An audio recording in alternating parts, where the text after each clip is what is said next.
Students के साथ गलत सही का फैसला स्टूडेंट खुद करते हैं। बीपीएससी में नॉर्मलाइजेशन और खान सर की तबीयत खराब, बहुत ही अजीब सा कनेक्शन है। मैंने भी सुना तो मुझे बहुत अजीब लगा। मैंने सोचा एक बार देखा जाए कि आखिर प्रॉब्लम कहाँ चल रही है, कुछ समझा जाए। ऑफ कोर्स किसी भी प्रॉब्लम की जड़ तक पहुंचना इतना आसान नहीं होता। आज इसी मुद्दे को लेकर छोटी सी जो कहानी है इसके पीछे की, उसको एक बार डिस्कस करने की कोशिश करेंगे। कहानी शुरू करूं, सच्ची बात आप तक पहुंचाऊं उससे पहले नमस्कार, प्रणाम, आदाब। मैं रश्मि आप सभी का स्वागत करती हूं। कैसे हैं आप सभी? उम्मीद है स्वस्थ होंगे, मस्त होंगे और व्यस्त भी होंगे। होना भी चाहिए, बॉस, बहुत जरूरी है। खान सर एक ऐसा नाम है जिसको सब जानते हैं और उन्होंने बहुतों की, लाखों की मदद की है। लाखों करोड़ों स्टूडेंट्स को पढ़ा चुके हैं अब तक। उनके पढ़ाने का लहजा बहुत इंटरेस्टिंग। आज से कुछ साल पहले उनको कोई जानता भी नहीं था। एक वीडियो वायरल हुआ, उसके बाद खान सर के नाम के चर्चे होने लगे। स्टूडेंट क्या, टीचर क्या, प्रोफेसर क्या, सबकी नज़र में एक ही नाम था जो बहुत इजी तरीके से बड़े चीज़ों को, या है वही नाम, सबके सामने रख सकते हैं। और कहते हैं ना, वो क्योंकि बिहार से हैं तो एक भूसकोल विद्यार्थी को भी अच्छे से अच्छा पाठ वो पढ़ा देते हैं। लेसन से रिलेटेड, यहाँ जिंदगी की बात अभी नहीं हो रही है। तो बस अभी नॉर्मलाइजेशन को पहले समझते हैं। खान सर की तबीयत खराब होना और सारे मैटर से पहले नॉर्मलाइजेशन होता क्या है किसी एग्जाम का। नॉर्मलाइजेशन एक प्रोसेस होता है जिसमें अगर एग्जाम को कई चरण में लिया गया है, जैसे कि आप समझ सकते हैं कि 10th क्लास का एग्जाम होता है, उसमें A, B, C 3 सेट होते हैं, लेकिन वो वन टाइम पर आते हैं। और मान लो कि एक पेपर फर्स्ट शिफ्ट में हुआ 10th क्लास का, दूसरा पेपर सेकेंड शिफ्ट में हुआ या दूसरे दिन हुआ, तो अब इसका प्रोसेस क्या रहेगा? क्वेश्चन पेपर बदल जाएगा।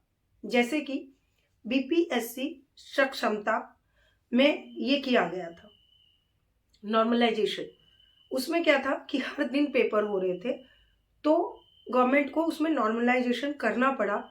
इसके पीछे रीज़न ये होता है कि कई जगह क्वेश्चन के स्तर हैवी होते हैं, कई जगह पर नॉर्मल होते हैं।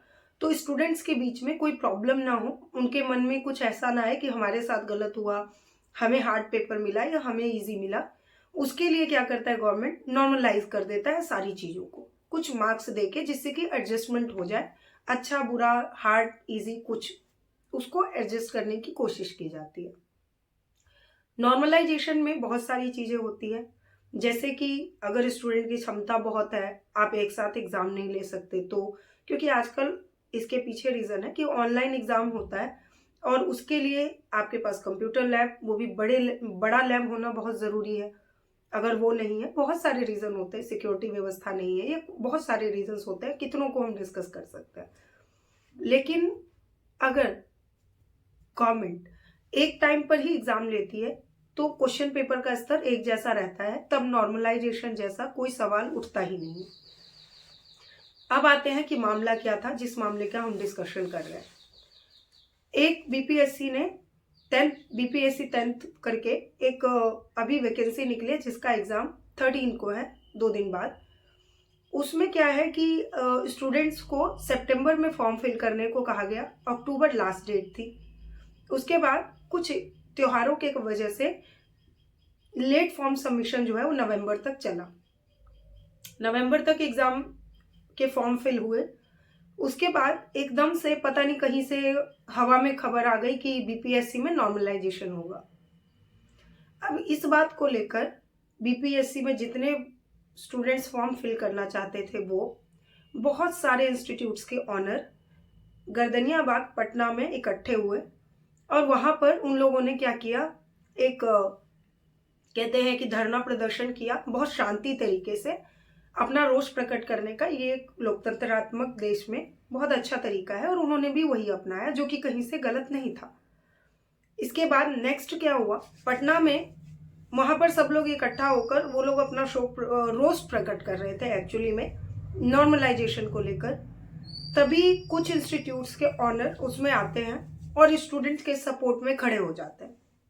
बहुत सारे बयानबाजी होती है, लेकिन उसके बाद 2-3 दिन के संघर्ष के बाद इस बीच में पुलिस भी गिरफ्तार करके ले जाती है कुछ लोगों को। इसमें 2-3 दिन का प्रोसेस पूरा लगता है और इसके बाद 2-3 दिन के बाद बीपीएससी के डायरेक्टर, सचिव, सब लोग जो हैं वो एक बयान जारी करते हैं। वो लोग इंटरव्यू देते हैं कि हम लोगों ने कहीं भी नॉर्मलाइजेशन का न नोटिस में दिया है, न हमने कहीं बोला है। आधिकारिक तौर पर ऐसा कुछ आया ही नहीं है बाहर। ये सब मनगढ़ंत बातें हैं, दिमाग से बनाई हुई उपज है।